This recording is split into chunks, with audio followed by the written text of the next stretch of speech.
Əziz valideynlər və mənim əziz balalarım, bugün bizim üçün çox xüsusi və unudulmaz bir gündür. Bugün biz ilk uğurumuz olan əlifba bayramını qeyd edirik. Bir zamanlar məktəbə gələndə hərf tanımayan, yaza bilməyən şagirdlər artıq oxuyur, yazır, öz fikirlərini sərbəst şəkildə ifadə edə bilirlər. Təbii ki, bu böyük bir zəhmətin, uğurun nəticəsidir. Mən bu yolda bizə daim dəstək göstərən valideynlərə xüsusi təşəkkürümü bildirirəm. Sizin sevginiz, qayğınız, diqqətiniz uşaqların uğrunda böyük rol oynayıb.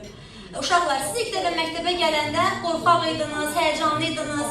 Amma maşallah artıq özünə inamlı, çalışqan birinci sinif şagirdlərsiniz. Mən sizin əlifba bayramınızı təbrik edirəm. Sizə gözəl həyat, gözəl gələcək, bol şanslar arzulayıram. Heç vaxt kitabdan bezməyin, kitabdan yorulmayın, kitabı sevin. Hər zaman iri addımlarla öndə olun. Mən də sizə baxım, valideynlərinizlə, mən də sizinlə hər zaman fəxr edeyim. Sizi sevirəm, hər biriniz mənim üçün əzizsiniz.